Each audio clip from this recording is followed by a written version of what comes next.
এমন কোন নবী নাই যেই নবী কি চড়ায় নাই? ছাগল চড়ায় নাই। সাহাবারা বললেন, ইয়া রাসূলুল্লাহ আনতা কাযালিক, আপনিও ছাগল চড়াইছেন?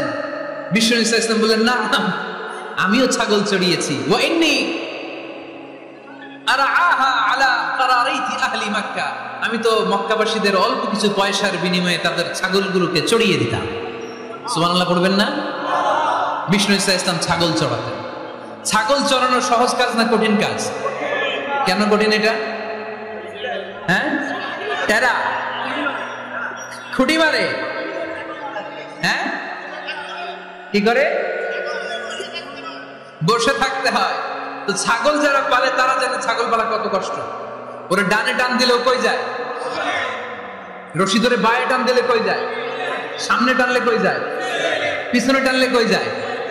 সারা সপ্তাহ আপনি সময় পান না এটার গোসল করাবেন। ভাবলেন আজকে জুমার দিন আমিও গোসল করি, এটারও গোসল করাই। এটারে আপনি পুকুর ঘাটে নিবেন, টান দিয়েছেন, ওর বাপের কিরাও 1 ইঞ্চিও সামনে যাবে না। ঠিক কি না? এই টেরা প্রাণী আল্লাহর কি মহিমা! আল্লাহ তাআলা পৃথিবীর সবচেয়ে শ্রেষ্ঠতম মানুষদেরকে ছাগল চড়িয়ে ছেড়েছেন। ঠিক কি না? মা বাআসাল্লাহু নাবিয়্যান ইল্লা রাআল গানাম, এই পৃথিবীতে এমন কোন নবী ছিল না যে নবীরা ছাগল চড়ায় নাই। আল্লাহ বুঝাতে চাইলেন ছাগল চড়ানো অনেক কষ্টের কাজ, অনেক ধৈর্যের প্রয়োজন। এখন নবীরা তোমরা ছাগল চড়াও, কিছুদিন পর ছাগলের চেয়েও টেরা জাতি মানুষ চড়াইতে হবে। মানুষের মধ্যেও টেরা আছে না নাই? ভালো বললে ভালোটা বুঝে না, ডাইনে যেতে গেলে বায়ে যায়, বায়ে যেতে বললে ডাইনে যায়, এরকম আছে না নাই? সম্মানিত ভাইয়েরা, সমস্ত আম্বিয়া আলাইহিমুস সালাম ওনারা কর্মঠ ছিলেন। সাইয়েদনা আদম আলাইহিস সালাম নিজ হাতে চারা গাছ রোপণ করে চাষাবাদের কাজ করেছেন। সুবহানাল্লাহ পড়েন। সাইয়েদনা ইব্রাহিম আলাইহিস সালাম চাষাবাদের কাজ করেছেন।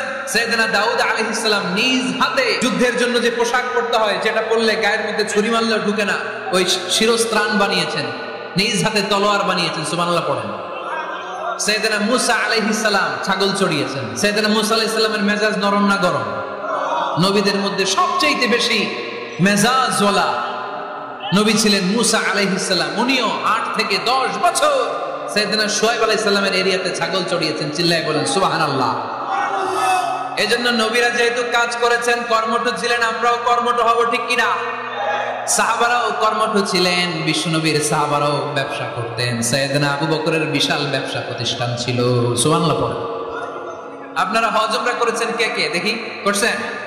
মাশাআল্লাহ। যারা করে নাই আল্লাহ তাদেরকে আল্লাহর কবর জিয়ারতের তুমি নসিব করো। আমিন।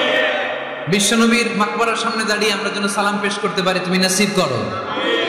বাইতুল্লাহ শরীফে এবং মসজিদ নববীতে আমরা যেন সালাত আদায় করতে পারি, আল্লাহ তুমি নসিব করো। আমিন। সাইয়েদনা আবু বকর রাদিয়াল্লাহু তাআলা আনহু ব্যবসা প্রতিষ্ঠান ছিল মক্কা কাবা ঘরের পাশেই। ওনার ব্যবসা প্রতিষ্ঠানগুলো যেখানে ছিল ঠিক ওইখানেই সৌদি সরকার এখন শপিং মল বানিয়ে দিয়েছে। মাতজার আবু বকর। মক্কা শহরের যেখানে বহিরাগতরা এসে ওখানে ছাগল, ওখানে ঘোড়া, উট এগুলো রাখতো, আস্তাবল রাখতো, ঘোড়া আর উট যেখানে রাখা হতো ঠিক ওই জায়গায় সৌদি সরকার ওটার পার্কিং লট বানায় দিচ্ছে। মানে যেখানে আগে সাহাবাদের ব্যবসার জায়গা, ওইখানে বর্তমানে শপিং মল। যেখানে আগের সময়কাল সাহাবারা উট আর ঘোড়া রেখে বাঁধতো, ওইখানে এখন গাড়ি ঘোড়া রাখার ব্যবস্থা করা হয়েছে। সাইয়েদনা আবু বকর অনেক বড় ব্যবসায়ী ছিলেন। ওনার নিজ টাকা দিয়ে হাবাসা থেকে আসা সাইয়েদনা বেলালকে তিনি 20,000 স্বর্ণ মুদ্রা দিয়ে উমাইয়া ইবনে খালাফের কবল থেকে তিনি মুক্ত করেছেন। সাইয়েদনা উসমান যুন্নুরাইন বড় ব্যবসায়ী ছিলেন। নিজের টাকা দিয়ে মদিনার মুসলমানেরা পানি খেতে পারে না, বিইরে রুমা নামে একটা কুয়া ছিল, এই কুয়ার মালিক ছিল ইহুদি। মুসলমানেরা পানি খেতে গেলে এসে বকা দিত, পানি খেতে দিত না। বিশ্বনবী বললেন, আমার সাহাবীদের মধ্যে এমন কি কেউ নাই নিজের অর্থায়নে বীরে রুমা কিনে মুসলমানদেরকে দিয়ে দিবে? সাইয়েদনা উসমান যুন্নুরাইন বলল, ইয়া রাসূলুল্লাহ, আপনার খেদমতে আমি হাজির। মুহূর্তের মধ্যে সাইয়েদনা উসমান যুন্নুরাইন নিজের অর্থায়নে বীরে রুমাটা কিনে মুসলমানদের জন্য সদকা করে দিয়েছে। তো ব্যবসা না করলে, কর্মঠ না হলে, উপার্জন না হলে সদকা করা যাবে? চিল্লায় বলেন, করা যাবে? সুনানে তিরমিজির বর্ণনা, বিষ্ণু ঈসা ইসলাম মক্কা থেকে যত সাহাবারা হিজরত করে মদিনায় এসেছে, মদিনাতে কোন না কোন সাহাবার সাথে বিশ্বনবী ভ্রাতৃত্বের বন্ধনে আবদ্ধ করে দিয়েছে। সুবহানাল্লাহ পড়েন। এজন্য মক্কা থেকে যারা এসেছে এদেরকে বলে মুহাজির। এদেরকে কি বলে? আর মদিনায় যারা ছিল এদেরকে বলে আনসার। এদেরকে কি বলে? আওয়াজ করে উত্তরে দিবেন। মক্কা থেকে যারা এসেছে তাদের নাম মুহাজির, আর যারা মদিনার সাহাবী তাদের নাম আনসার। মক্কা থেকে হিজরত করে যে সমস্ত সাহাবারা এসেছিল তারা ছিল মদিনার মেহমান। বিশ্বনবী এক এক মক্কার সাহাবীকে মদিনার এক এক সাহাবীর সাথে ভ্রাতৃত্বের বন্ধনে আবদ্ধ করে দিলেন। আব্দুর রহমান ইবনে আউফ রাদিয়াল্লাহু তাআলা আনহু, উনার সাথে ভ্রাতৃত্বের বন্ধনে যে সাহাবীকে বিশ্বনবী আবদ্ধ করে দিলেন ওনার নাম হচ্ছে সাআদ ইবনে রাবিয়া। কি নাম? মদিনার অনেক বড় ব্যবসায়ী। বিশ্বনবী বললেন, ও আব্দুর রহমান ইবনে আউফ, সম্পদ ছেড়ে দিয়ে, পরিবার ছেড়ে দিয়ে, স্থাবর অস্থাবর সব ছেড়ে দিয়ে আল্লাহ রাসূলের ভালোবাসায় মক্কা থেকে মদিনায় এসেছো। মদিনায় তোমার চিন্তা নাই, সাদ ইবনে রবিকে আমি তোমার ভাই বানিয়ে দিলাম। সাদ ইবনে রবি তোমার আপন ভাইয়ের মতো। সাদ ইবনে রবি বলল, আব্দুর রহমান, জীবনে তোমারে কোনোদিন দেখি নাই, তোমারে আমি চিনি না, তোমার নাম শুনি নাই, কিন্তু বিশ্বনবী তো তোমার দায়িত্ব আমাকে দিয়েছে। আমার যে বড় ধনী এই মদিনার মধ্যে দ্বিতীয় কেউ নাই। আজ থেকে তুমি আমার ভাই, আজ থেকে তুমি আমার কি। আল্লাহ আমাকে যত সম্পত্তি দান করেছে তার অর্ধেক সম্পত্তি আমি তোমার নামে দিয়ে দিলাম। ও আব্দুর রহমান ইবনে আউফ, শুধু তাই নয়, রব্বুল আলামিন আমাকে দুইজন স্ত্রী দিয়েছে। কয়জন? তুমি দেখো আমার কোন স্ত্রীকে তোমার বেশি ভালো লাগে, যার নাম তুমি বলবে সাথে সাথে আমি তারে তালাক দিয়ে দিব। তার ইদ্দত পালন শেষে তুমি তাকে বিয়ে করে তোমার সাথে নিয়ে যাবা। সুবহানাল্লাহ। কারণ বিশ্বনবী তোমার দায়িত্ব আমার কাছে দিয়েছে, তুমি আমার ভাই, আমি মদিনার সবচেয়ে বড় ধনী, আমার অর্ধেক সম্পদ আমি তোমারে দিয়ে দিব। আমার দুই স্ত্রীর এক স্ত্রীকে তোমারে দিয়ে দিব। সাইয়েদনা আব্দুর রহমান ইবনে আউফ এই কথা শুনে অবাক হয়ে উনিও এক অবাক কথা বললেন। উনি বললেন, লা হাজাতা লি ফি আখি, ও আমার প্রাণের ভাই, তোমার কথা শুনে আমার হৃদয়টা ভরে গিয়েছে, কিন্তু তোমার সম্পদেরও দরকার আমার নাই, তোমার স্ত্রীরও দরকার আমার নাই। বারাকাল্লাহু ফি মালিক ওয়া লি আহলিক, আল্লাহ তোমার মালেও বরকত দেখ, তোমার সম্পদেও বরকত দেখ। তুমি শুধু একটু কষ্ট করবা। কি কষ্ট? দুল্লানি আলা সুক, show me the way to the market. তুমি মদিনায় কোনো মার্কেট আছে কিনা, শপিং মল আছে কিনা, ব্যবসা প্রতিষ্ঠান আছে কিনা আমারে দেখায় দাও। সুবহানাল্লাহ। আমরা হইলে কি করতাম? একজন যদি বলা হয়, ভাই আপনি একটা ভাই, আমার অর্ধেক সম্পদ আপনারে দিয়ে দেব, কি করবে? পায়ের উপর পা তুলে খাবে আর বলবে, কি আনন্দ আকাশে বাতাসে। ঠিক কিনা? এরপর যদি বলি, ভাই আমার দুই বউ, যেটারে সুন্দর লাগে বলেন তালাক দিয়ে দেই, নিয়ে যান, কি বলবে? কি আনন্দ আকাশে বাতাস। আল্লাহ রাসূলের সাহাবী আব্দুর রহমান ইবনে আউফ বললেন, লা হাজাতা লি ফি, আমার দরকার নাই। দুল্লানি আলা সুক, just show me the way to market. এখানে মার্কেট কই আছে দেখায় দাও। অবাক হয়ে গেলেন সাদ বিন রাবি, বললেন, ও আব্দুর রহমান ইবনে আউফ, ঠিক আছে, তুমি যদি নিতে না চাও তোমারে আমি জোর জবরদস্তি করব না। শুনে রাখো, মদিনাতে ইহুদিদের কয়নুকার একটা বাজার আছে। এই কথা বলার সাথে সাথে আব্দুর রহমান ইবনে আউফ চলে গেলেন। এরপরের দিন অল্প কিছু পনির আর ঘি দিয়ে ব্যবসা শুরু করলেন। পনির আর ঘিয়ের ব্যবসা করতে করতে করতে করতে ব্যবসায় তিনি এত লাভ করলেন, উনি বললেন, আমি যদি কখনো মদিনার বালুর মধ্যে হাত দিতাম, ওই বালুটারও সোনা বানায় দিত কে? দুল্লানি আলা সুক। কর্মঠ যুবক ভাইরা, এই আব্দুর রহমান ইবনে আউফ আমাদের প্রেরণা। উনি অন্যের ঘাড়ে পাড়া দিয়ে খেতে চায় নাই, আরেকজনের উপর ডিপেন্ডেন্ট বা নির্ভরশীল হতে চায় নাই। তিনি স্বাবলম্বী হওয়ার শিক্ষা, লেসন কিয়ামত পর্যন্ত গোটা বিশ্বের যুবকদের জন্য রেখে গিয়েছে। চিল্লায় বলো ঠিক কিনা? দুল্লানি আলা সুক, show me the way to market. Market কোথায় দেখাও। পনির আর ঘি নিয়ে ব্যবসা করতে করতে কয়েক মাসের ব্যবধানে ইতিহাস সাক্ষী, সাইয়েদনা আব্দুর রহমান ইবনে আউফ মদিনার বিশাল বড় বিজনেস ম্যাগনেটে পরিণত হয়ে গেলেন। চিল্লায় পড়েন আল্লাহু আকবার। এজন্য ব্যবসার ভিতরে বরকত ঢুকিয়ে দিয়েছে কে? বিষ্ণু বললেন, আত-তাজির আস-সাদুকাল আমিন মা'আন নাবিয়্যিন ওয়াস-সিদ্দীকিন ওয়াশ-শুহাদা'i ওয়াস-সালিহিন। আমানতদার ব্যবসায়ী, তারা সাধারণ কোনো মানুষ নয়, কিয়ামতের দিন নবীদের সাথে হাসর হয়ে যাবে। আপনারা যারা ব্যবসা করেন, এটা সাধারণ বিষয় নয়। বিষ্ণু ইসলাম নিজেও ব্যবসায়ী ছিলেন। ওনার জীবনের প্রথমে তিনি খাদিজা রাদিয়াল্লাহু তাআলা আনহার ব্যবসার স্টাফ হয়ে কাজ শুরু করেছেন, এরপর নিজে ব্যবসা শুরু করেছেন।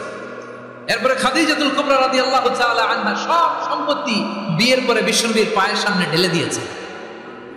বললেন, ইয়া রাসূলুল্লাহ, এই সম্পদ আমি আপনাকে দিয়ে দিলাম, আপনি ইচ্ছামতো দিনের প্রয়োজনে খরচ করেন। সুবহানাল্লাহ পড়েন। এজন্য বিষ্ণু ইসলাম আমাদের জন্য উপমা, আব্দুর রহমান ইবনে আউফ আমাদের জন্য উপমা। যারা ব্যবসা করেন তারা বিষ্ণু ইসলামের সুন্নাহ পালন করছেন। আত-তাজির আস-সাদুক আল-আমিন বিষ্ণুই বললেন সত্যবাদী আমানতদার ব্যবসায়ী, যে ব্যবসা করতে যে মিথ্যা কথা বলে না। অনেক ব্যবসায়ীরা আছে পণ্য চালানোর জন্য মিথ্যা কথা বলে আর কসম কাটে, আছে না নাই? এমনটা করা যাবে? সকালবেলা স্ত্রীরে বলে এই গরুগুলা বিক্রি করবো, তুই একটা দাম কত কমো? স্ত্রীরে শিখাই দিচ্ছে এই গরুর দাম তুই 40,000। তো বউ বলে ঠিক আছে, দাম কইলাম 40,000। তো এরপরে বাজারে যখন গরু বিক্রি করতে যায়, একজন যখন বলে যে ভাই এটা 30,000 টাকা দিয়ে কিনবো, ভাই আল্লাহর কসম সকালে একজন 40,000 দাম কইছে, আমি দেইনি। আছে না নাই? কৌশল করে বউরে শিখাইছে সকালে, তুই দাম তো 40,000। তো বাজারে যায় সকালে একজন দাম করছে, দাম করে কইছে 40,000 দেই না, আমাদের 30,000 কেমনে দেই? এরকম ডাকাইতে আছে না নাই? আর নাই, আমি কই না, এরা কই আছে। এই জমিনটাকে আল্লাহ সাহালাতুল মাসালেক, চলার জন্য সহজ বানিয়ে দিয়েছেন, ফ্ল্যাট, উঁচু নিচু নাই। এই যে প্যান্ডেলের এখানে উঁচু নিচু আছে, আজকে এইখানে যদি উঁচু হতো ওইখানে নিচু হতো, আমরা ঠিক মতো দেখতে পারতেন? বিমান থেকে এটা খুব সুন্দর দেখা যায়, জমিনটা খুব ফ্ল্যাট দেখা যায়, সমতল। এই সমতল হওয়ার কারণে এখানে চাষাবাদের সুযোগ সুবিধা করে দিয়েছে কে? তাহলে বোঝা গেল এই জমিনটা সমতল এবং উর্বর, ভেরি ফার্টাইল ল্যান্ড। আমাদের সালাত শেষ, আমরা কাজে চলে যাব, আবার আজান হলে মসজিদে ঢুকে যাবে। এটাই হচ্ছে ইসলামের নিয়ম। সাইয়েদনা ওমর ফারুক যখন মসজিদে নববীর ইমাম, তিনি ইয়ামান দেশের কিছু লোকদের সাথে সাক্ষাৎ করলেন। কোন দেশের? ইয়েমান, যুদ্ধ বিধ্বস্ত একটা দেশ এখন। প্রাচীন নগরী হাদ্রামাউত, বা'লাবাক, এই ইয়ামান দেশের কিছু লোকের সাথে তিনি সাক্ষাৎ করলেন। তারা গোল হয়ে বসে থাকে, নামাজের পরে যায় না, বসে বসে সুবহানাল্লাহ পড়ে, আলহামদুলিল্লাহ পড়ে জিকির করে। ওমর ফারুক ভাবলেন দেখি পরের ওয়াক্তে কি হয়। উনি আসরের নামাজে ইমামতি করতে আসলেন, এসে দেখলেন ইয়ামানের লোকেরা মসজিদের বারান্দায় আশেপাশে বসে আছে, সবাই যায়, এরা যায় না। মাগরিবের সালাতে উনি ইমামতি করতে আসলেন, ওমর ফারুক নামাজ শেষ করে দেখলেন সবাই চলে যায়, কিন্তু ইয়ামানের লোকগুলো যায় না। এশার সালাত পর্যন্ত তিনি ওয়েট করলেন। এশার নামাজ পড়ে চলে যাওয়ার সময় ওমর ফারুক দেখলেন সবাই নামাজ পড়ে কাজে চলে যায়, কিন্তু ইয়ামান দেশের লোকগুলো যায় না। ওমর ফারুক বললেন মা বালুকুম মা খাতবুকুম, ঘটনা কি?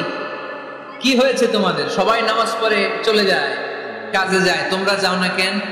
এখানে কি করো? ইয়ামানিরা বলতে শুরু করলো নাহনু আল মুতাওয়াক্কিলুনা আলাল্লাহ, আমরা এখানে আল্লাহর উপর তাওয়াক্কুল করে বসে আছি। ওমর ফারুক অবাক হলেন, আনতুম আল মুতাওয়াক্কিলুনা ফিল্লাহ, তোমরা আল্লাহর উপর তাওয়াক্কুল করে বসে আছো? তো এই যে সারাটা দিন ঘাপটি মেরে এখানে বসে থাকলে তোমাদের খাবার আসে কোত্থেকে? উপার্জন হয় কি করে? ইনকাম আসে কোত্থেকে? রুজি রুটি হয় কোত্থেকে? ইয়ামানি লোকগুলো বললো আমরা এখানে বসে বসে জিকির করি, তেলাওয়াত করি, বুজুর্গের মতো বসে থাকি, আমাদের বুজুর্গিয়া জিকির দেখে আশেপাশের লোকেরা এসে আমাদেরকে খাবার দিয়ে যায়। উমরে ফারুক বললেন সর্বনাশ, তাইলে তো তোমরা আল মুতাওয়াক্কিলুনা ফিল্লাহ না, তোমরা হচ্ছে আল মুতাওয়াক্কিলুনা আলা বা'দিকুম বা'দা, একে অপরের উপর নির্ভরশীল। যারা প্লেটে করে খাবার নিয়ে আসে তোমরা তাদের উপর তাওয়াক্কুল করছো, কারণ তারা যদি প্লেট ভরে খাবার নিয়ে আসে তোমাদের পেটে কোনো দানা পানি পড়বে না। তোমরা আল্লাহর উপর মুতাওয়াক্কিলুনা আলাল্লাহ, তোমাদের সাধ্যের সবটুকু করার পরে তারপরে তোমরা তাওয়াক্কুল করবে। কি সুন্দর ইসলাম! এক সাহাবী বললেন ইয়া রাসূলুল্লাহ, আমি উটে চড়ে এসেছি, তো আপনি তো আমাদেরকে তাওয়াক্কুলের ওয়াজ করেছেন, আমি উটের রশিটা গাছের মধ্যে না বেঁধে যদি শুয়ে থাকে আল্লাহর উপর তাওয়াক্কুল করি, ওটটা থাকবে না? বিশ্বনবী বললেন না, তোমার ওট থাকবে না, আগে রশি দিয়ে ওটটা বাঁধো, ইআকিলহা সুম্মা তাওয়াক্কাল আলাল্লাহ, আগে টাইট করে রশি দিয়ে গাছের সাথে উটের রশিটা বাঁধো, এরপর আল্লাহর উপর তাওয়াক্কুল করো। এটার নাম তাওয়াক্কুল। চিল্লায় বলেন ঠিক কিনা? আপনার পার্টটা আপনার করতে হবে, আপনার যে রোল, এই রোলটা প্লে করতে হবে। আপনার সর্বোচ্চটুকু করার পরে আমরা তাওয়াক্কুল করি একজনের উপর। চিল্লায় বলেন তিনি কে? ওমর ফারুক বললেন তোমরা মুতাওয়াক্কিলুনা আলাল্লাহ নাও, তোমরা বের হয়ে যাও, খবরদার এরপরে কোনোদিন তোমাদেরকে যেন এই মসজিদের মধ্যে ঘাপটি মেরে গোল হয়ে বসে থাকতে না দেখা যায়। কারণ ফাইদা কুদিয়াতিস সালাতু ফান্তাশিরু ফিল আরদ ওয়াবতাগু মিন ফাদলিল্লাহ, ইসলামের বিধান হচ্ছে যখন নামাজ শেষ মসজিদে বসে থাকা যাবে। চিল্লায় বলেন বসে থাকা যাবে? যাবে না। সর্বোচ্চটুকু করে তারপরে আপনাকে বের হয়ে যেতে হবে। প্রতিদিন সকালবেলা পাখির বাসা থেকে দেখবেন পাখিগুলো খালি পেটে বের হয়ে যায়। আপনাদের এই এলাকায় পাখির বাসা আছে? কি পাখির বাসা আছে? হ্যাঁ, সব পাখি আছে। তো সকালবেলা দেখবেন পাখির বাসা থেকে পাখিগুলো খালি পেটে বের হয়ে যায়। বিকেল বেলায় পাখিগুলোর ওদর পূর্তি করে পেট ভর্তি করে আবার পাখির নিড়ে ফিরিয়ে দেয় কে? কারণ পাখিগুলো তাওয়াক্কুল করেছে কার উপর? পাখিগুলো তাওয়াক্কুল করে যদি পাখির নিড়েই বসে থাকতো, ওদের পেটে খাবার আসতো? কথা বলেন। বিশ্বনবী এটাই বললেন, তাকদু খিমাসান ওয়া তারুহু বিতানা। তোমরা যদি পাখির মতো তাওয়াক্কুল করো, মানে আল্লাহর উপর তাওয়াক্কুল করে জমিনে বের হয়ে যাও, তোমাদেরও রিজিকের দায়িত্ব নিয়ে নিবে কে? সকালবেলা প্রতিটা পাখি না খেয়ে বের হয়ে যায়। একটা পাখির পেটের ভেতরে কোনো দানা পানি নাই, কিন্তু আল্লাহর উপর তাওয়াক্কুল করে পাখিগুলো যখন বের হয়ে যায়, বিকেল বেলা পেট ভর্তি করে ওদর ভর্তি করে আবার পাখির নিরে পাখিগুলোরে ফিরিয়ে দেয় কে? পাখিগুলো কি আমাদের মতো খাবার জমা করে রাখতে পারে? আমরা তো 7 দিনের বাজার একবারে করে ফ্রিজে রাখি। পাখিদের ফ্রিজ আছে না? আছে। আমাদের অতিরিক্ত টাকা হলে আমরা ব্যাংকে ব্যালেন্স করে রাখতে পারি, অ্যাকাউন্ট করে রাখতে পারি। পাখিরাও তো অ্যাকাউন্ট করে রাখে না? না, প্রতিদিন না খেয়ে বের হয়। কালকে ওই পাখিটা কি খাবে, কোন জায়গা থেকে তার রিজিকের ব্যবস্থা হবে, আল্লাহ ছাড়া কেউ জানে। এটার নাম তাওয়াক্কুল। এটার নাম কি? আমাদের সাধ্যের, আমাদের ক্যাপাসিটি, আমাদের ক্যাপাবিলিটির সবটুকু করে আমরা তাওয়াক্কুল করি একজনের উপর। চিল্লায় বলেন তিনি কে? এজন্য ইসলাম আমাদেরকে শিখায়, সালাত যখন শেষ বের হয়ে যাও, কাজে নেমে পড়ো। কাজে কোনো লজ্জা নাই, পরিশ্রমে কোনো লজ্জা আছে? যিনি রিক্সা চালায় এতে তার কোনো লজ্জা আছে? দিনমজুর, কুলি, ঠেলা গাড়ি চালায়, ছোট্ট ব্যবসা করে, এতে কোনো লজ্জা আছে? লজ্জা নাই। খেয়াল রাখবেন, লজ্জা হচ্ছে অলসতায়। লজ্জা কিসে? বিষ্ণু ঈসা ইসলাম বলেছেন, মা আকালা আহাদুন তাআমান কাত্তু খায়রুম মিন আইয়াকুলা মিন আমালি ইয়াদি। নিজ হাতে উপার্জিত খাবারের চেয়ে, অর্থের চেয়ে শ্রেষ্ঠ খাবার পৃথিবীর কোন মানুষ কোনোদিন ভক্ষণ করে নাই। চিল্লায় কোন সুবহানাল্লাহ। শ্রেষ্ঠতম খাবার নিজ হাতে উপার্জিত খাবার। ঘাম ঝরিয়ে যে অর্থ উপার্জন করা হয়, যে ইনকাম করা হয়, এটা হালাল। আর হালাল খেয়ে দোয়া করলে কবুল করে কে? এজন্য খেটে খাওয়া মানুষ, শ্রমজীবী মানুষ আর মেহনতি মানুষদেরকে বিশ্বনবী খুব ভালোবাসতেন।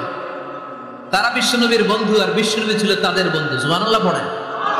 এত ভালোবাসতেন বিশ্বনবী খেটে খাওয়ার মেহনতি মানুষদেরকে। সব সময় বিষ্ণু ইসলাম তাদের জন্য দোয়া করতেন। এজন্য যারা খেটে খায় তারা কপালওয়ালা, তারা মুস্তাজাবুদ দাওয়া। তারা কি? মুস্তাজাবুদ দাওয়া মানে এমন ব্যক্তি যে ব্যক্তি দোয়া করতে দেরি হয় কিন্তু দোয়া কবুল হতে দেরি হয় না। আপনারা এখানে ব্যবসা করেন কে কে? দেখি তো, হাত তুলেন তো। ব্যবসা, মাশাআল্লাহ, অনেক ব্যবসায়ী আছে তো দেখি। আচ্ছা, হাত নামান। চাকরি করেন কে কে? চাকরিও তো অনেক করে দেখি, হাত নামান। প্রবাসী, ছুটিতে দেশে আসছেন। হুজুর আমি আছি, কই? আপনি দেখতে আসছেন? মাশাআল্লাহ। কোন দেশে থাকেন? সৌদি আরব। আলহামদুলিল্লাহ। সৌদিতে ভাল লাগে নাকি সৌদি স্বপ্নের দেশ, খাটতে খাটতে জীবন শেষ? ইনশাআল্লাহ। আচ্ছা, ইউনিভার্সিটির স্টুডেন্ট আছো কারা কারা দেখি? মাশাআল্লাহ, হাত নামাও। ক্লাস 5 থেকে ইন্টারমিডিয়েট পর্যন্ত পড়াশোনা করতেছো, অথবা দাখিল আলিম পর্যন্ত, কারা কারা দেখি? মাশাআল্লাহ, হাত নামাও, হাত নামাও। একবারও যারা হাত তোলেন না এবার তারা হাত তোলেন। আপনারা কি করেন? হ্যাঁ, বেকার। বাংলাদেশে চাকরির বাজার খুব মন্দা, ঠিক কিনা? বাংলাদেশ ইন্ডিয়াতে চাকরি পেতে অনেক কষ্ট। সামান্য একটা পদের জন্য যেখানে চেয়েছে ক্লাস 8 পাস, এখানে ডবল মাস্টার ডিগ্রি অ্যাপ্লাই করছে কয়েক লক্ষ। এজন্য আমাদেরকে উদ্যোক্তা হতে হবে। You have to be the entrepreneur. আমাদের উদ্যোক্তা দরকার, বেশি বেশি নতুন নতুন উদ্যোক্তা। নিজেই এমন আইডিয়া নিয়ে আসবে যে আইডিয়া বিক্রি করে, দুর্দান্ত আইডিয়া দিয়ে তুমি পুরো দেশ কাঁপিয়ে দিতে পারো। পারা যাবে না ছেলেরা? আইডিয়ার অনেক দাম। You have to generate new ideas. নতুন নতুন আইডিয়া এনে মানুষ গোটা বিশ্বকে তাক লাগিয়ে দিচ্ছে। এই যে গত কয়েক বছর আগে কারের একটা রাইড চালু হয়েছে, নাম হয়েছে উবার। কি নাম? ঢাকায় যারা চলাফেরা করেন তারা হয়তো চলেছেন। উবারের নাম শুনছেন না?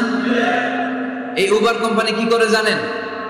নিজেদের ব্যবসা নাই, পুঁজি নাই, পাত্তি নাই, অফিস নাই, কিচ্ছু নাই, কোটি কোটি টাকা হাতায় নিচ্ছে। Just idea, just they are generating new ideas. নতুন নতুন আইডিয়া দিয়ে গোটা বিশ্ব কাঁপিয়ে নিয়েছে একটা মোবাইল অ্যাপস এর মাধ্যমে। কিসের মাধ্যমে? Mobile apps. একটা কোম্পানি খুলেছে, গোটা বিশ্বের সব প্রাইভেট কারওয়ালারা ওইখানে রেজিস্ট্রেশন করে আপনি মোবাইলে কোথায় যাবেন, কোত্থেকে যাবেন লিখবেন, গাড়ি আপনার বাড়ির সামনে এসে হাজির। তার একটা পার্সেন্টেজ ওই উবার কোম্পানি পায়। ইউনাইটেড স্টেটস অফ আমেরিকার একটা স্টেট আছে সান ফ্রান্সিসকো, ওইখান থেকে শুরু করছে। 775টা সিটিতে ওদের অপারেশন আছে। বাংলাদেশে ঢাকাতেও আছে, আমি মালয়েশিয়াতে থাকি, ওখানেও আছে, ওখানেও আমরা চলি। প্রায় 63টা দেশে ওদের কাজ বাজ আছে।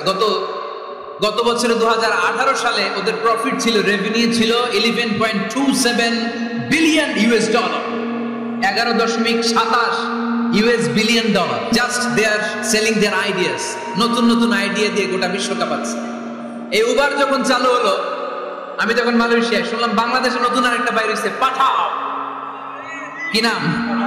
এটা বোধহয় সারা বাংলাদেশ ব্যাপী হয়নি, 3টা জায়গায়, সিলেটে, চট্টগ্রামে আর ঢাকায়। এরা আরো চালায়। বাংলাদেশের ছেলেপেলেদের মাথায় চিকন চিকন অনেক বুদ্ধি। এরা ভাবলো এই উবার দিয়ে আর আমরা কত আগাবো, আমাদের গাড়ি আরো ছোট করতে হবে। এরা মোটরসাইকেল রাইড দেওয়া শুরু করছে। জ্যামের শহর ঢাকা, চিপা চাপা দিয়া এরা আপনারা নিয়ে জায়গা মতো পৌঁছায় দেবে। এরপরে কত কিছু বানাচ্ছে ছেলেপেলেরা, আমি তো এগুলো দেখে অবাক। রকমারি.com নাম শুনছো? বিক্রয়.com নাম শুনছো? ঘরে বসে বসে কোটি কোটি টাকা হাতিয়ে নিচ্ছে তারা। Just they are selling their ideas. যেহেতু আমাদের চাকরি কম, ওই চাকরির বাজারে আমরা লাইন দিতে চাই না। আমাদের মেধাকে খাটিয়ে খাটিয়ে আমরা নতুন তরুণ উদ্যোক্তা বানাতে চাই। চিল্লায় বলো ঠিক কিনা? উদ্যোক্তা যত বাড়বে ততই দেশের কল্যাণ হবে। মানুষ তাদের আইডিয়াকে কাজে লাগিয়ে গোটা বিশ্বকে তাক লাগিয়ে দিচ্ছে। আমরা আমাদের সমতল ভূমিতে চাষ করতে চাই না। মালয়েশিয়াতে একটা এলাকা আছে ক্যামেরুন হাইল্যান্ড, ওরা পাহাড়ের মধ্যে চাষাবাদ করে গোটা মালয়েশিয়ার খাদ্যদ্রব্যের অভাবকে মুক্ত করে দিয়েছে। পাহাড়ের মধ্যে ওখানে ফুলের বাগান, ক্যামেরুন হাইল্যান্ড প্রায় 6000 ফিট উঁচু, প্রচন্ড ঠান্ডা। এই ঠান্ডা পাহাড়ে হিল ট্রাক্স এরিয়াতে মালয়েশিয়ার এই ক্যামেরুন হাইল্যান্ডে ওখানে আছে ফুলের বাগান, আছে ফলের বাগান, আছে চায়ের বাগান, ওখানে মধুর চাষ হয়, ওখানে শাকসবজি চাষ হয়, ওখানে অনেক কিছু চাষাবাদ হয়। ওই ফলমূল শাকসবজি দিয়ে গোটা মালয়েশিয়া 14টা স্টেটে যত শাক সবজি ফলমূল লাগবে ওরা আঞ্জাম দেয়। আর আমরা আমাদের সমতল ভূমিতে চাষ করতে চাই না। আমরা চাষাবাদকে খুব লজ্জা মনে করি। এটা ভুল আইডিয়া। আমাদের যে এলাকা যে জিনিসের জন্য বিখ্যাত ওইটাকে আমাদের ব্র্যান্ডিং করতে হবে। লক্ষ্মীপুর কিসের জন্য বিখ্যাত? নারিকেল সুপারি। নারিকেল সুপারি যে পৃথিবীর কত মানুষ, ইন্দোনেশিয়ান লোকেরা মুড়ির মতো খায় নারিকেল আর সুপারি। তো এইটারে আমাদের ব্র্যান্ডিং করতে হবে। যেই দেশে যেটা আছে, যে এলাকা যেই পণ্যের জন্য বিখ্যাত ওইটা আমাদের ব্র্যান্ডিং করতে হবে। আমাদের আদমজির জুট মিল বন্ধ না? ভাওয়ানি জুট মিল বন্ধ। আমাদের পাট শিল্পকে ধ্বংস করে দিয়ে ইন্ডিয়া এখন ওই কটনের পাঞ্জাবি বানায়, জুট কটনের পাঞ্জাবি। আছে না নাই? পুরা বাংলাদেশের মার্কেট এই জুট কটনের পাঞ্জাবি দিয়ে সয়লাভ। আমাদের বাংলাদেশের পাট দিয়ে যদি আমরা মিহি পাঞ্জাবি বানাতে পারতাম, গোটা বিশ্ববাজারকে আমরা দখল করে নিতে পারতাম। ঠিক কিনা? এই জন্য আমাদেরকে নতুন নতুন আইডিয়া জেনারেট করতে হবে। চাকরির পিছনে বসে থাকলে চলবে না। আর আজান যদি হয়ে যায় ছুটে যাবো মসজিদে, আর নামাজ শেষ হলে আমরা আমাদের কাজের দিকে চলে যাবো। চিল্লায় বলেন ঠিক কিনা? যেটাই করবো আমরা ভালোভাবে করবো। আল্লাহ বলেছেন লিয়াবলুয়াকুম আইয়ুকুম আহসানু আমালা। আওয়াজ করে উত্তর দিতে হবে। জান্নাতে যেতে হলে 100তে কত নাম্বার পেতে হবে? হ্যাঁ, হয় নাই 51। কি নাম তোমার? হ্যাঁ, ফরহা। জান্নাতে যেতে হলে 100তে আমার দরকার 51। 100তে কত লাগবে? ফাআম্মা মান সাকুলাত মাওয়াজিনুহু ফাহুয়া ফি আইশাতির রাদিয়া। সেদিন মিজানের পাল্লা যার ভারী হয়ে যাবে সে আনন্দ উৎসবে থাকবে। তো মিজানের পাল্লা ভারী হওয়ার জন্য 100তে আমার কত পাওয়া লাগবে? কত পাওয়া লাগবে? 51 পেলেই হয়ে যাবে। এজন্য আল্লাহ বলছেন লিয়াবলুয়াকুম আইয়ুকুম আহসানু আমালা। যেটাই করবে ভালোভাবে করবে। আল্লাহ এটা পরীক্ষা করতে চান যে আমরা ভালোভাবে কে কতটুকু আমল করেছি। যারা আরবি বোঝেন আলেম ওলামা আপনারা জানেন, এখানে আল্লাহ বলেননি লিয়াবলুয়াকুম আইয়ুকুম আকসারু আমালা। আল্লাহ এটা দেখতে চান যে তোমাদের মধ্যে থেকে কে বেশি আমল করে। এটা বলছে আল্লাহ? বলে নাই। আল্লাহ বলেছে লিয়াবলুয়াকুম আইয়ুকুম আহসানু আমালা, যে ভালো করে করে। এজন্য আমরা যাই করি না কেন কি করে করব? আওয়াজ করে বলতে হবে। কেমন করে করব? যে কোনো কাজ করো না ভাই, যে কোনো কাজ করো তা যেন হয় সবার চেয়ে সবচেয়ে সুন্দর। পড়েন, যে কোনো কাজ করো না ভাই, যে কোনো কাজ করো তা যেন হয় সবার চেয়ে সবচেয়ে সুন্দর। পড়েন, যে কোনো কাজ করো না ভাই, যে কোনো কাজ করো তা যেন হয় সবার চেয়ে সবচেয়ে সুন্দর। হোক না সেটা পড়া লেখা, রঙের ভাষায় ছবি আঁকা। পড়েন, হোক না সেটা পড়া লেখা, রঙের ভাষায় ছবি আঁকা। হোক না সেটা সামান্য কাজ কিংবা মহত্তর, তা যেন হয় সবার চেয়ে সবচেয়ে সুন্দর। যে কোনো কাজ করো না ভাই, যে কোনো কাজ করো তা যেন হয় সবার চেয়ে সবচেয়ে সুন্দর। চিৎকার করে বলেন ঠিক কিনা? আমরা যেটাই করি না কেন এটা ভালো করে করার দরকার আছে না নাই? এজন্য কাজে আর শ্রমে কোনো লজ্জা নাই। লজ্জা হচ্ছে অলসতায়। লজ্জা কিসে? অলসতায়। বিষ্ণু ঈসা ইসলামের কাছে এক সাহাবী এসে বলল, ইয়া রাসূলুল্লাহ আ'তিনি শাইআন, আপনি আমাকে কিছু দান করেন, আমার কিছুই নাই। বিষ্ণু বললেন, তোমার কিছু নাই? সাহাবী বললেন, ইয়া রাসূলুল্লাহ ঘরে আমার শুধু দুইটি জিনিস আছে। কয়টা? চিল্লায় বলেন কয়টা? এক হচ্ছে একটা জামা, দুই হচ্ছে পানি খাওয়ার একটা জগ। বিষ্ণু বললেন, এই দুইটাই নিয়ে আস। বিশ্বনবীর কথা শুনে ওই সাহাবী ঘর থেকে জামা নিয়ে আসলেন, পানি খাওয়ার জগ নিয়ে আসলেন। বিশ্বনবী সাল্লাল্লাহু আলাইহি ওয়াসাল্লাম ওনার মুবারক হাত দিয়ে এক হাতে জামা ধরে আরেক হাতে পানির জগটা ধরে সাহাবীদের দিকে উদ্দেশ্য করে বললেন, মাইয়াশতারি হাদাইন, এই দুইটা জিনিস কেনার মতো কে কে আছে দেখি? কয়েকজন হাত তুলল। বিশ্বনবী বললেন, কত দিয়ে কিনবা? এক সাহাবী বলে, ইন্নী আশতারিহিমা বিদিরহাম, ও নবী যদিও এগুলো আমার দরকার নাই, কিন্তু আপনি যেহেতু নিলামে ডাক তুলেছেন, ইয়া রাসূলুল্লাহ ইয়া হাবিবাল্লাহ, আপনার সম্মানে আমি 1 দিরহাম দিয়ে দুইটা জিনিস কিনে নেব। 1 দিরহাম, একটা জামা, একটা পানি খাওয়ার জগ, দাম কত? 1 দিরহাম। বিশ্বনবী বললেন, না না, 1 দিরহাম তো অনেক কম হয়ে যায়। মাইয়াজিদু আলা যালিক, এর চেয়ে বেশি দামে কে কিনবা? আরেক সাহাবী হাত তুলে বলতে লাগলো, ইয়া রাসূলুল্লাহ ইয়া হাবিবাল্লাহ ওয়া ইন্নী আশতারিহিমা বিদিরহামাইন, আমি এই জামাটা পানি খাওয়ার জগটা 1 দিরহাম নয় 2 দিরহামের বিনিময়ে কিনতে চাই। বিষ্ণু ঈসা ইসলাম ওই সাহাবাকে দিয়ে দিলেন। দিয়ে 2 দিরহাম নিয়ে, যে লোকটা ভিক্ষা করতে এসেছিল তার হাতে 2 দিরহাম দিয়ে বললেন, যাও 1 দিরহাম দিয়ে ঘরে খাবার কিনে দিয়ে আসো, আরেক দিরহাম দিয়ে একটা কুঠার কিনে নিয়ে আসো। শুনতেছেন? কি কিনে নিয়ে আসো? কুঠার দিয়ে কি করে? গাছ কাটে। ওই সাহাবী কুঠার কিনে নিয়ে আসার পরে বিশ্বনবী নিজ হাতে কুঠারের মধ্যে একটা কাঠের হাতল লাগাই দিলেন। আল্লাহু আকবার। হাতল ছাড়া কুঠার ইউজ করা যাবে? বিশ্বনবী নিজ হাতে ওই কুঠারের ভিতরে একটা হাতল লাগাই দিলেন আর বললেন, লা উরিদু আন আরাকা 15 আইয়াম, এই কুঠার নিয়ে জঙ্গলে যাও, গায়ে অনেক শক্তি আছে, কাঠ কাটো, এই কাঠ কেটে বাজারে বিক্রি করো, সামনের 15 দিন যেন আমি আমার চোখের সামনে তোমার না দেখি। বিশ্বনবীর পরামর্শ অনুযায়ী কুঠার নিয়ে ওই সাহাবী জঙ্গলে চলে গেলেন। কাঠ কেটে বাজারে বিক্রি করতে করতে 15 দিন পরে 10 দিরহাম নিয়ে বিশ্বনবীর দরবারে হাজির হয়ে গেলেন। 10 দিরহাম নিয়ে বিশ্বনবীর কাছে হাজির হয়ে গেলেন। সাহাবী এসে বললেন, ইয়া রাসূলুল্লাহ এখন আর আমার ভিক্ষা করা লাগে না, আমার গায়ে অনেক শক্তি আল্লাহ দিয়েছে, আই এম ভেরি এনার্জেটিক, আপনার দেয়া বরকতের কুঠার দিয়ে আমি কাঠ কেটে কেটে স্বাবলম্বী হতে শুরু করেছি। সুবহানাল্লাহ পড়েন। আমি এখন 10 দিরহামের মালিক। বিশ্বনবী বললেন, লা আইয়াহতাতিবা আহাদুকুম হুজমাতান আলা দাহরিহি খায়রুম মিন আইয়াসআলা শাইআন ফায়ু'তিয়াহু আও ইয়ামনাহু, যাদের গায়ে শক্তি আছে তারা ভিক্ষা না করে কাঠ কেটে পিঠে সেই বোঝা নিয়ে বাজারে বিক্রি করা অনেক ভালো। কারণ কারো কাছে যদি তুমি হাত পাতো সে দিতেও পারে, নাও দিতে পারে, আর কষ্ট করলে কষ্ট কোনোদিন বৃথা যায় না। চিল্লায় বলেন ঠিক কিনা? বিষ্ণু ঈসা ইসলামের অনুপ্রেরণায় এই সাহাবা অল্প কিছুদিনের ব্যবধানে স্বাবলম্বী হয়ে গেলেন। What is the moral of the story? বিশ্বনবীর এই প্রফেটিক স্টোরি থেকে আমাদের কি শিক্ষা? লেসন নাম্বার 1, বিশ্বনবী চাইলেই ওই 2 দিরহাম দিয়ে বলতে পারতো, যাও খাবার দাবার কিনে ফ্যামিলিতে দিয়ে আসো। সে ওই 2 দিরহাম নিয়ে খাবার দাবার কিনে ফ্যামিলিকে খাইয়ে রাত্রে আবার ভিক্ষায় নামতো। কথা কন, রাত্রে কি করতো? ভিক্ষায় নামতো। বিষ্ণু ঈসা ইসলাম তাকে কাজ করে খাওয়ার জন্য উৎসাহ দিলেন। পাশাপাশি বিশ্ব ইসলাম পার্মানেন্ট সলিউশন দিলেন। এজন্য পার্মানেন্ট সলিউশনের ব্যবস্থা করতে হবে। অনেকে আমরা যাকাত দেই, যাকাতের শাড়ি দেই, যাকাতের লুঙ্গি দেই, আছে না নাই?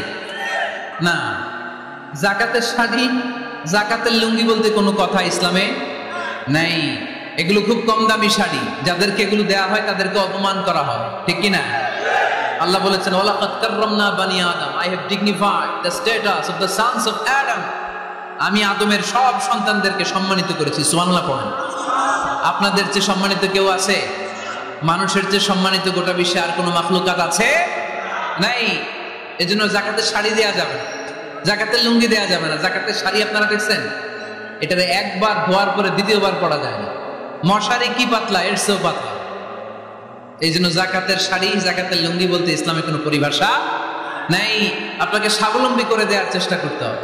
যারা বিজনেস ম্যাগনেট আছেন, তারা একসাথে হয়ে একটা স্ট্রং যাকাত ম্যানেজমেন্ট প্ল্যাটফর্ম করতে পারে, যেখান থেকে আপনারা বিভিন্ন থানায়, বিভিন্ন গ্রামে বাছাই করে করে কিছু ভাইদেরকে যাকাত দিতে পারেন স্বাবলম্বী করার উদ্দেশ্যে। যেই ফ্যামিলিকে আছে, কি নাম এটা? পল্লী উন্নয়ন ক্লাব। মাশাআল্লাহ, যাকাত ফান্ড দিয়ে বিদেশে লোক পাঠায়। এর চেয়ে সুন্দর পদ্ধতিতে যাকাত বিতরণ আর হতে পারে? যেই লোকটাকে, যেই ছেলেটাকে বিদেশে পাঠানো হয়েছে, ওই ফ্যামিলিটা আর কোনোদিন যাকাতের শাড়ি নেওয়ার জন্য লাইনে দাঁড়াবে? যেই ছেলেটাকে ওনারা অস্ট্রেলিয়ান গাভী কিনে দিছে, দুধ বিক্রি করে যেই ফ্যামিলিটা স্বাবলম্বী হতে শুরু করেছে, তারা আর কোনোদিন যাকাতের লাইনে যেয়ে দাঁড়াবে না। এজন্য যাকাত দিতে হবে স্বাবলম্বী করার জন্য। ইসলাম আমাদেরকে এটাই শিখিয়েছে, কাজ করে খেতে হবে। কাজে লজ্জা নেই, লজ্জা হচ্ছে অলসতায়। লজ্জা কিসে? আজকের আলোচনা থেকে এটা মুখস্থ করে নিতে হবে। কাজে লজ্জা নেই, ইয়াংস্টারেরা। শ্রমে লজ্জা নেই, পরিশ্রমে লজ্জা নেই, লজ্জা অলসতায়। লজ্জা কিসে? আরো জোরে। নবীরা কি এমনি এমনি বসে বসে খাইছে? কঠিন পরিস্থিতিতেও নবীরা পরিশ্রম করে উপার্জন করা লেগেছে, ঠিক কিনা? সাইয়েদনা মারিয়াম আলাইহিস সালাম, যার নামে আল্লাহ তাআলা কোরআনে একটা সূরা দিলেন, উনি পৃথিবীতে এমন একজন মহিয়সী নারী, যেই নারীর গর্ভে, যেই নারীর পেটের ভেতরে স্বামীর স্পর্শ ছাড়া সন্তান দিয়েছে কে? সাইয়েদনা ঈসা আলাইহিস সালাম পেটে আসলেন। মারিয়াম আলাইহিস সালাম লজ্জা পেলেন। হায় হায়, কেমন করে এলাকাবাসীদের কাছে আমি আমার মুখ দেখাবো? বিয়ে করি নাই, স্বামী নাই, বিয়ে হয় নাই, স্বামী নাই, কিন্তু পেটে সন্তান চলে এসেছে। হায় হায়, এলাকায় কেমনে মুখ দেখাবো? লজ্জায় পড়ে মারিয়াম আলাইহিস সালাম এলাকা থেকে চলে গেলেন। কি অবাক করা কাণ্ড! বাচ্চা ভূমিষ্ঠ হওয়ার জন্য, বড় হওয়ার জন্য 6 মাস 7 মাস লাগে নাই, পেটে বাচ্চা আসার সাথে সাথে বাচ্চাটারে বড় করে দিয়েছে কে? সাইয়েদাতুনা মারিয়াম আলাইহিস সালাম এবার বসে বললেন, বুঝতে আরম্ভ করলেন প্রেগন্যান্সির পেইন উঠেছে। হঠাৎ করে পেট থেকে বাচ্চা ভূমিষ্ঠ হয়ে যাওয়ার পরে উনি কাঁপতে আরম্ভ করলেন। ক্ষুধার চোটে খাবার কিছু নাই, সামনে ঝর্ণা, উপরে একটা খেজুর গাছ। সাইয়েদনা ঈসা আলাইহিস সালামকে কোলে নিয়ে মনে মনে ভাবে, হায় রে, কেউ যদি একটু খেজুর পেড়ে দিত, এই ক্ষুধার মুহূর্তে আমি খেজুর খেয়ে পেটের ক্ষুধা নিবারণ করতাম। রব্বুল আলামিন মারিয়ামকে উদ্দেশ্য করে আয়াত নাযিল করে দিলেন, ওয়া হুজ্জি ইলাইকি বিজিদঈন নাখলাতি তুসাকিত আলাইকি রাতাবান জানিয়া। কোরআন সাক্ষী, হুজ্জি ইলাইকি বিজিদঈন নাখলা, এর মানে হচ্ছে মারিয়াম, কেউ পেড়ে দিবে না, একটু কষ্ট করে হাতটা উঁচু করে খেজুরের ডালা ধরে ঝাঁকুনি মারো, টসটসে কাঁচা পাকা খেজুর নিচের দিকে পড়বে, তারপর তুমি তুলে খাবে। সুবহানাল্লাহ পড়ে। আল্লাহ চাইলে অটোমেটিক্যালি কারামাত হিসেবে খেজুরগুলো নিচে ফেলতে পারতেন না? কথা কন, খেজুরগুলো অটোমেটিক্যালি নিচের দিকে পড়ছে? পড়ে নাই। আল্লাহ শিক্ষা দিয়েছে, যেই পরিস্থিতিতে থাকো না কেন, তোমাকে শ্রম ব্যয় করে, কষ্ট করে তোমার উপার্জন করতে হবে, রিজিকের বন্দোবস্ত করতে হবে। চিল্লায় বলেন ঠিক কিনা? ইসলাম আমাদেরকে এটাই শিখিয়েছে, কাজে লজ্জা নাই। আবার বিশ্বনবী বললেন, ইন কামাতিস সাআ ওয়া ফি ইয়াদি আহাদিকুম ফাসিলাতুন, তোমাদের কারো হাতে যদি একটা চারা বীজ থাকে, সে যদি দেখে কিয়ামত হতে শুরু করেছে, فإن استطاع أن يغرسها قبل أن تقوم الساعة فليغرسها, কারো হাতে একটা চারা বীজ নিয়ত করেছে, চারা বীজটা রোপণ করবে। ইন দা মিন টাইম দেখলো কিয়ামত হতে শুরু করেছে, বিশ্বনবী বললেন, যদি তোমার সুযোগ থাকে কিয়ামত হওয়ার আগে চারা বীজটা রোপণ করে দাও। কথা বুঝতে পেরেছেন? আপনার হাতে একটা চারা বীজ, আপনি প্ল্যান করেছেন এই চারা বীজটা রোপণ করবেন। ইন দা মিন টাইম দেখলেন কি হওয়া শুরু হয়েছে? ইযা জুলজিলাতিল আরদু জিলজালাহা, দ্য বিগেস্ট আর্থকোয়েক, ভূমিকম্প শুরু হয়েছে, কিয়ামত হয়ে যাবে। বিষ্ণু বললেন কিয়ামত হইতেছে ওদিকে, আর তোমার হাতে যদি চারা বীজ থাকে দেরি করো না, কিয়ামত তোমার কাছ পর্যন্ত আসার আগে সুযোগ পেলে চারা বীজটা রোপণ করে দাও। ইসলাম শিখিয়েছে শেষ নিঃশ্বাস পর্যন্ত তোমাকে লড়ে যেতে হবে। এই পৃথিবীতে কেউ কাউকে জায়গা করে দেয় না, জায়গা করে নিতে হবে। এই পৃথিবীটা, the life is not a bed of roses, এটা ফুল বিছানো কোনো ফুল সজ্জা নয়, এটা কণ্টকাকীর্ণ। কেউ আপনার স্পেস করে দিবে না, কেউ আপনাকে সুযোগ করে দিবে না, কেউ আপনার জায়গা করে দিবে না, বরং আপনি জায়গা করে নিলে টাইনা নিচে নামাবে। কথা বলেন। এজন্য কখনো অলসতাকে স্থান দেয়া যাবে। রাসূল বাত্তালি, দুক্কানুশ শয়তান, অলস মস্তিষ্ক শয়তানের আড্ডা। অলস যদি কেউ থাকে এটারে টেনে বেঁধে কাজে নামাবে, পারা যাবে? আমরা আজকে অলসতাকে নো বলে যাবো এই মাহফিল থেকে। অলসতাকে আমরা কি বলবো? আওয়াজ করে বলতে হবে। অলসতাকে কি বলবো আমরা? মুমিনের জীবনে কোনো অলসতা নাই। অলস হয় মুনাফিকরা। অলস হয় কারা? চিল্লায় বলতে হবে। মুমিনরা অলস হয়। অলস হয় কারা? এজন্য কোরআনে আল্লাহ এই কথাও বলে দিলেন, ওয়াইদা কামু ইলাস সালাতি কামু কুসালা ইউরাউনান নাসা ওয়ালা ইয়াযকুরুনাল্লাহা ইল্লা কালিলা। সুবহানাল্লাহ পড়েন।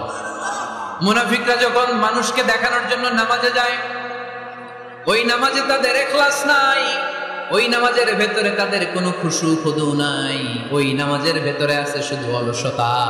ওই নামাজে কি আছে? কিন্তু আমরা যখন নামাজে যাই আমাদের অলসতা আছে? আমরা নামাজ পড়লে আমাদের হৃদয়টাকে সজীব করে দেয় কে? আমরা ওযু করলে আমাদের মনটাকে চাঙ্গা করে দেয় কে? আমরা মসজিদে ঢুকলে হৃদয়টাকে প্রাণবন্ত করে দেয় কে? মুমিন তো নামাজে গেলে চাঙ্গা হয়, মুমিন ওযু করলে চাঙ্গা হয়। বিষ্ণু ঈসা ইসলাম বললেন, ইয়াকিদু শাইতানু আলা কাফিয়াতি রাসি আহাদিকুম ইদা নাম। খেয়াল করে শুনবেন ভাইরা, চমৎকার একটা হাদিস। আমরা যখন ঘুমোতে যাই, শয়তান আমাদের প্রত্যেকের মাথার পিছনে 3টা অলসতার গিট মারে। কয়টা? আওয়াজ করে বলেন। 3টা অলসতার গিট মারে। ইয়াকিদু শাইতানু আলা কাফিয়াতি রাসি আহাদিকুম সালাসা উকাদ। 3টা গিট মারে যখন আমরা ঘুমোতে যাই।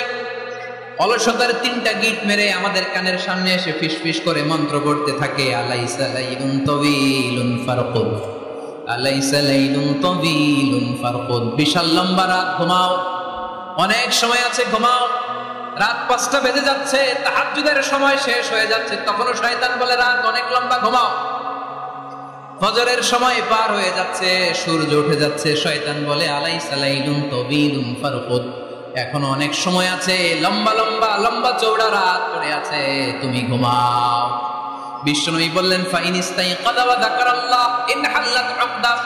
আমার উম্মতের কেউ যখন ঘুম থেকে জেগে ঘুম থেকে ওঠার দোয়া পড়া শুরু করে দেয়, অলসতার প্রথম গিটটা সাথে সাথে খুলে দেয় কে? আপনি ঘুম থেকে উঠেই যখন ঘুম থেকে ওঠার দোয়া পড়বেন, আপনার অলসতার প্রথম গিট খুলে দেয় কে? ঘুম থেকে ওঠার দোয়াটা কি? আলহামদুলিল্লাহিল্লাযী আহইয়ানা বা'দা মা আমাতানা ওয়া ইলাইহিন নুশুর। প্রশংসা সে আল্লাহ, যে আল্লাহ আমাদেরকে লম্বা একটা ঘুম শেষে, মৃত্যু শেষে আমাদেরকে ঘুম থেকে উঠালেন। এই দোয়াটা পড়ার সাথে সাথে শয়তান যে 3টা গিট মারছে, ওই 3টার একটা খুলে দেয় কে? ফাইন তাওয়াদ্দা ইনহাল্লাত উকদা। ঘুম থেকে জেগে ঘুমের দোয়া পড়ার পরে যখন কেউ ওযু করে ফেলে, অলসতার দ্বিতীয় গিটটাও খুলে দেয় কে? ওযু করার পরে ফাইন সাল্লাত ইনহাল্লাত উকদা, নামাজের মুসল্লায় দাঁড়িয়ে যখন নামাজ শুরু করে দেয়, অলসতার 3 নাম্বার গেটটাও খুলে দেয় কে? 3টা গেট যখন খুলে দেয়, বিষ্ণু ঈসা ইসলাম বললেন, ফাসবাহা নাশীতাল কলব। নাশীত, তখন মুমিন বান্দা সজীব হয়ে ওঠে, প্রাণবন্ত হয়ে ওঠে, উচ্ছ্বসিত হয়ে ওঠে। ওয়া ইল্লা খাবিসান নাফসি কাসলান।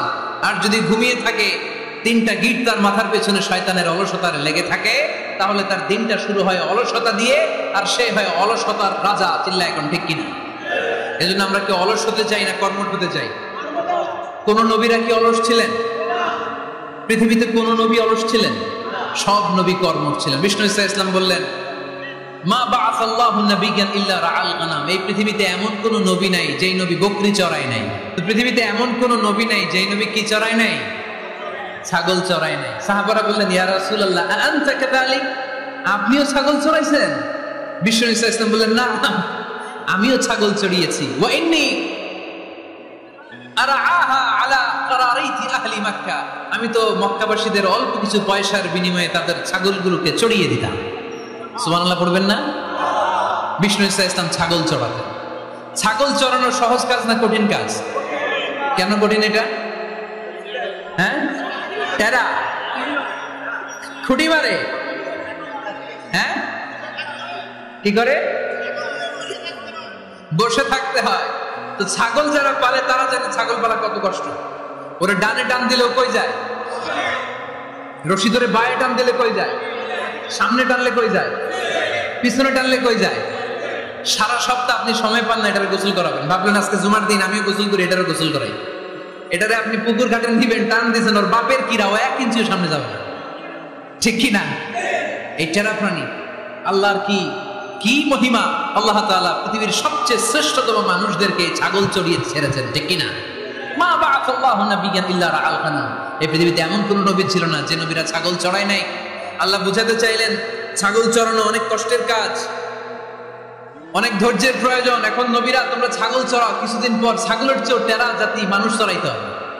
মানুষের মধ্যে টেরা আছে না নাই? ভালো বললে ভালোটা বুঝে না, ডানে যেতে গেলে বায়ে যায়, বায়ে যেতে বললে ডাইনে যায়, এরকম আছে না নাই? সম্মানিত ভাইয়েরা, সমস্ত আম্বিয়া আলাইহিমুস সালাম ওনারা কর্মঠ ছিলেন। সাইয়েদনা আদম আলাইহিস সালাম নিজ হাতে চারা গাছ রোপণ করে চাষাবাদের কাজ করেছেন। সুবহানাল্লাহ পড়েন। সাইয়েদনা ইব্রাহিম আলাইহিস সালাম চাষাবাদের কাজ করেছেন। সাইয়েদনা দাউদ আলাইহিস সালাম নিজ হাতে যুদ্ধের জন্য যে পোশাক পরতে হয়, যেটা পরলে গায়ের মধ্যে ছুরি মারলেও ঢুকে না, ওই শিরস্ত্রাণ বানিয়েছেন, নিজ হাতে তলোয়ার বানিয়েছেন। সুবহানাল্লাহ পড়েন। সাইয়েদনা মূসা আলাইহিস সালাম ছাগল চড়িয়েছেন। সাইয়েদনা মূসা আলাইহিস সালামের মেজাজ নরম না গরম? নবীদের মধ্যে সবচেয়ে বেশি মেজাজওয়ালা নবী ছিলেন মূসা আলাইহিস সালাম। উনিও 8 থেকে 10 বছর সাইয়েদনা শুআয়ব আলাইহিস সালামের এরিয়াতে ছাগল চড়িয়েছেন। চিল্লায় বলেন সুবহানাল্লাহ। এজন্য নবীরা যেহেতু কাজ করেছেন, কর্মঠ ছিলেন, আমরাও কর্মঠ হব। ঠিক কিনা? সাহাবারাও কর্মঠ ছিলেন, বিশ্বনবীর সাহাবারাও ব্যবসা করতেন। সাইয়েদনা আবু বকরের বিশাল ব্যবসা প্রতিষ্ঠান ছিল। সুবহানাল্লাহ পড়েন। আপনারা হজ উমরা করেছেন কে কে? দেখি করছেন? মাশাআল্লাহ। যারা করে নাই আল্লাহ তাদেরকে আল্লাহর ঘর জিয়ারতের তুমি নসিব করো। আমিন। বিশ্বনবীর মাকবারার সামনে দাঁড়িয়ে আমরা যেন সালাম পেশ করতে পারি, তুমি নসিব করো। আমিন। বাইতুল্লাহ শরীফে এবং মসজিদ নববীতে আমরা যেন সালাত আদায় করতে পারি, আল্লাহ তুমি নসিব করো। আমিন। সাইয়েদনা আবু বকর রাদিয়াল্লাহু তাআলা আনহুর ব্যবসা প্রতিষ্ঠান ছিল মক্কা কাবা ঘরের পাশেই।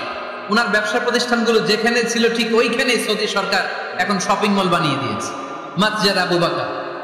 মক্কা শহরের যেখানে বহিরাগতরা এসে ওখানে ছাগল, ওখানে ঘোড়া, উট এগুলো রাখতো, আস্তাবল রাখতো, ঘোড়া আর উট যেখানে রাখা হতো ঠিক ওই জায়গায় সৌদি সরকার ওটার পার্কিং লট বানাই দিচ্ছে।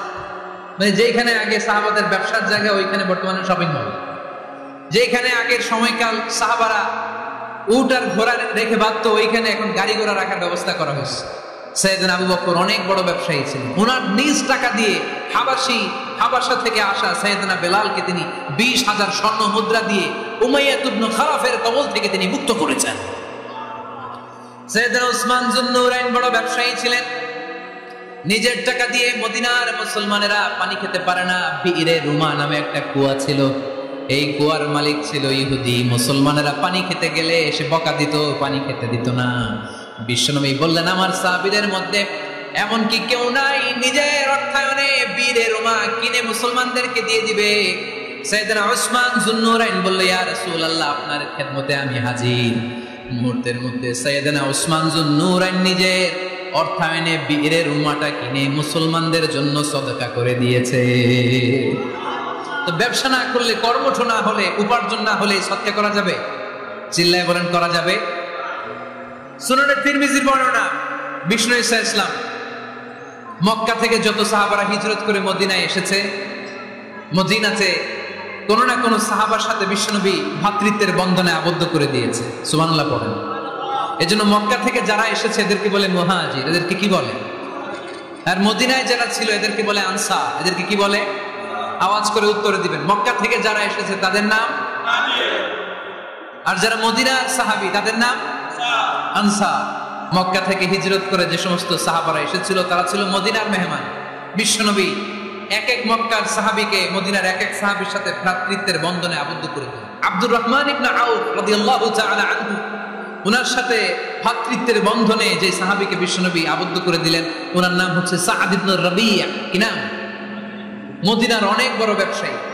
বিশ্বনবী বললেন, ও আব্দুর রহমান ইবনে আউফ, সম্পদ ছেড়ে দিয়ে, পরিবার ছেড়ে দিয়ে, স্থাবর অস্থাবর সব ছেড়ে দিয়ে আল্লাহ রাসূলের ভালোবাসায় মক্কা থেকে মদিনায় এসেছো। মদিনায় তোমার চিন্তা নাই, সাদ ইবনে রবিকে আমি তোমার ভাই বানিয়ে দিলাম। সাদ ইবনে রবি তোমার আপন ভাইয়ের মতো। সাদ ইবনে রবি বলল, আব্দুর রহমান, জীবনে তোমারে কোনোদিন দেখি নাই, তোমারে আমি চিনি না, তোমার নাম শুনি নাই, কিন্তু বিশ্বনবী তো তোমার দায়িত্ব আমাকে দিয়েছে। আমার চেয়ে বড় ধনী এই মদিনার মধ্যে দ্বিতীয় কেউ নাই। আজ থেকে তুমি আমার ভাই, আজ থেকে তুমি আমার কি।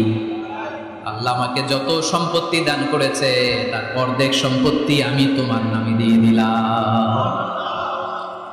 ও আব্দুর রহমান ইবনে আউফ, শুধু তাই নয়, রব্বুল আলামিন আমাকে দুইজন স্ত্রী দিয়েছে। কয়জন? তুমি দেখো আমার কোন স্ত্রীকে তোমার বেশি ভালো লাগে, যার নাম তুমি বলবে সাথে সাথে আমি তারে তালাক দিয়ে দিব। তার ইদ্দত পালন শেষে তুমি তাকে বিয়ে করে তোমার সাথে নিয়ে যাবা। সুবহানাল্লাহ। কারণ বিশ্বনবী তোমার দায়িত্ব আমার কাছে দিয়েছে, তুমি আমার ভাই, আমি মদিনার সবচেয়ে বড় ধনী, আমার অর্ধেক সম্পদ আমি তোমারে দিয়ে দিব। আমার দুই স্ত্রীর এক স্ত্রীকে তোমারে দিয়ে দিব। সাইয়েদনা আব্দুর রহমান ইবনে আউফ এই কথা শুনে অবাক হয়ে উনিও এক অবাক কথা বললেন। উনি বললেন, লা হাজাতা লি ফি আখি, ও আমার প্রাণের ভাই, তোমার কথা শুনে আমার হৃদয়টা ভরে গিয়েছে, কিন্তু তোমার সম্পদেরও দরকার আমার নাই, তোমার স্ত্রীরও দরকার আমার নাই।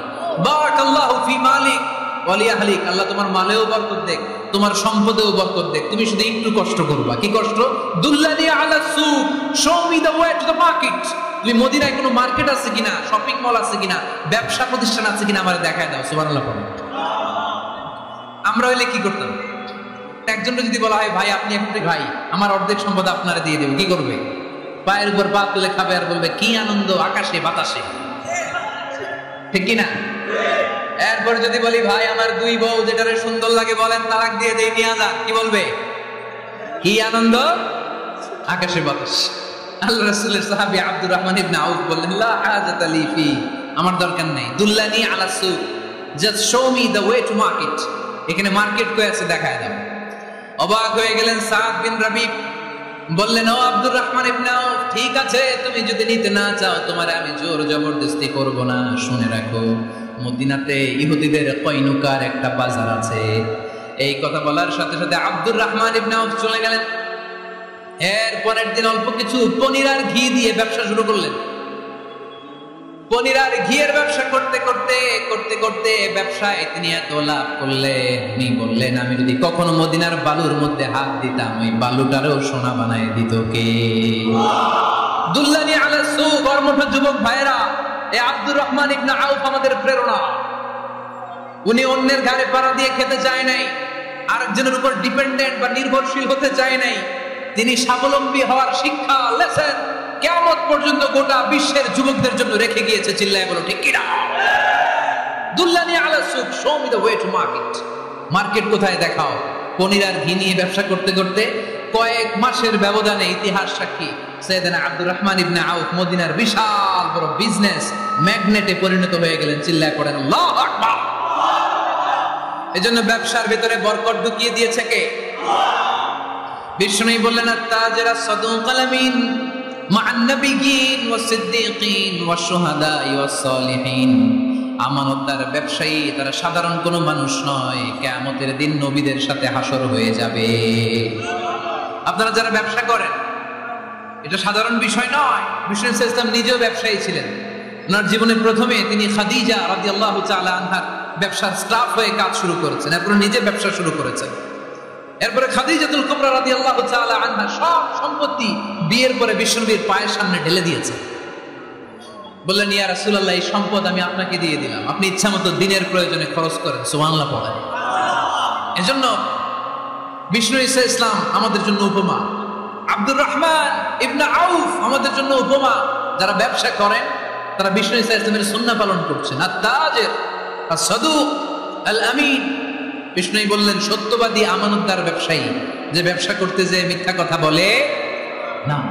অনেক ব্যবসায়ীরা আছে পণ্য চালানোর জন্য মিথ্যা কথা বলে আর কসম কাটে, আছে না নাই? এমনটা করা যাবে? সকালবেলা স্ত্রীরে বলে এই গরুগুলা বিক্রি করবো, তুই একটা দাম কত কমো? স্ত্রীরে শিখাই দিচ্ছে এই গরুর দাম তুই 40,000। তো বউ বলে ঠিক আছে, দাম কইলাম 40,000। তো এরপরে বাজারে যখন গরু বিক্রি করতে যায়, একজন যখন বলে যে ভাই এটা 30,000 টাকা দিয়ে কিনবো, ভাই আল্লাহর কসম সকালে একজন 40,000 দাম কইছে, আমি দেই নাই। আছে না নাই? কৌশল করে গৌরে শিখাইছে সকালে, তুই দাম তো 40,000। তো বাজারে যায় সকালে একজন দাম করছে, দাম করে কইছে 40,000 দেই নাই, আমাদের 30,000 কেমনে দেই? এরকম ডাকাইতে আছে না নাই? আর নাই, আমি কই নাই, এরা কই আছে। সম্মানিত ভাইরা, এজন্য আজকের মাহফিল থেকে আমরা যেটা শিখলাম সেটা হচ্ছে পরিশ্রমে কোনো লজ্জা আছে? আমরা কাজ করে খাবো, ঠিক কিনা? Never under estimate any job. যুবক ভাইরা শুনতেছ? এরকম আওয়াজ করতে হবে, কান খাড়া করে শোনো। Never under estimate any job. কোন চাকরিকে ছোট করে দেখা যাবে, whether it's small or big, you don't care. এটাতে কেয়ার করা যাবে না। ছোট্ট চাকরি পাইলে ঢুকে যাবা, বড় অফার আসলে পরে ঢুকবা। এটা ছোট কাজ, এটা হোটেলের ওয়েটার, এটা ছোট্ট স্টাফ, এটা কেরানি না, কাজ কাজই। কাজের মধ্যে কোনো ছোট বড় নাই। খেটে খাওয়া মানুষকে বিশ্বনবী অনেক সম্মান করতেন। বিষ্ণু ঈসা ইসলাম খেটে খাওয়া মানুষদেরকে এত ভালোবাসতেন, বিদায় হজের মতো এত গুরুত্বপূর্ণ ভাষণও এই মেহনতি মানুষদের কথা বাদ যায় না। সুবহানাল্লাহ পড়বেন না? দিনটা ছিল জুমাবার। বিষ্ণু ঈসা ইসলাম আরাফাতের ময়দানে দাঁড়িয়ে ঐতিহাসিক একটা ভাষণ দিলেন। এই ভাষণের নাম হলো বিদায় হজের ভাষণ। এই বিদায় হজের ভাষণেও খেটে খাওয়া মানুষের কথা বিশ্বনবী বাদ দেয় না। বিশ্বনবী বলেছেন, আরিক্কালাকুম, খবরদার, অধীনস্থ কর্মচারীদের সাথে খারাপ আচরণ করো না। আতঈমুহুম মিম্মা তাকুলুন ওয়াকসুহুম মিম্মা তালবিসুন। খবরদার, মনে রেখো, তোমরা যা খাবে তোমাদের অধীনস্থ কর্মচারীদেরও তা খাওয়াবে, তোমরা যা পড়বে তাদেরও তা পড়াবে। বিশ্বনবী শেষ নিঃশ্বাস ত্যাগ করে যাওয়ার আগে যেই কয়েকটা কথা বলেছিলেন তার মধ্যে মেহনতি মানুষদের জন্য কথা আছে না নাই? বিষ্ণু ঈসা ইসলাম যখন শেষ নিঃশ্বাস ত্যাগ করবেন, তিনি বলেছিলেন, আসসালাত আসসালাত, উম্মতেরা নামাজ নামাজ নামাজ ছেড়ে দিও না, নামাজ তরক করো না, নামাজ কাজা করো না। আর বলেছিলেন, ওমা মালাকাত আইমানুকুম, অধীনস্থ কর্মচারীদের সাথে খবরদার খারাপ আচরণ করো না। যারা কর্মচারীদের সাথে খারাপ আচরণ করে, যারা মানুষের কাছ থেকে শ্রম নিয়ে কাজ করিয়ে টাকা দেয় না, কিয়ামতের দিন তাদের বিরুদ্ধে মামলা দায়ের করবে কে? কে করবে? হাদিসে কুদসি সাক্ষী বিষ্ণু ঈসা ইসলাম বলেন, আল্লাহ তাআলা ফরমান, আনা খাসমুহুম সালাসাতুন আনা খাসমুহুম ইয়াউমাল কিয়ামা। তিন শ্রেণীর ব্যক্তির বিরুদ্ধে আল্লাহ বলেন, আমি নিজেই কিয়ামতের দিন মামলা দায়ের করব। I will be against them in the day of judgment. Three categories of people, I will be against them in the day of judgment. তিন শ্রেণীর লোক কিয়ামতের দিন তারা ছাড় পাবে না।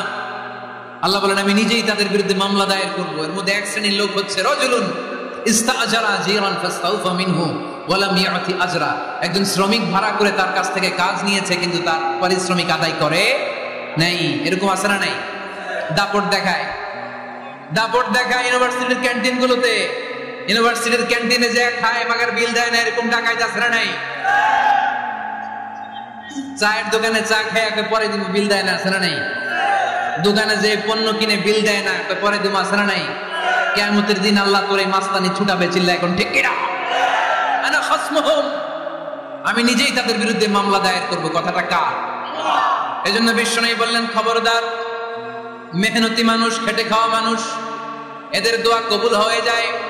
আতুল আজিরা আজরাহু ক্বাবলা আন ইয়াজিফা আরাকুহু। খবরদার, বিশ্বনবী বললেন, শ্রমিকের ঘাম শুকিয়ে যাওয়ার আগে তাদের পারিশ্রমিক মিটিয়ে দাও। বিশ্বনবীর বিখ্যাত হাদিস, আতুল আজিরা আজরাহু।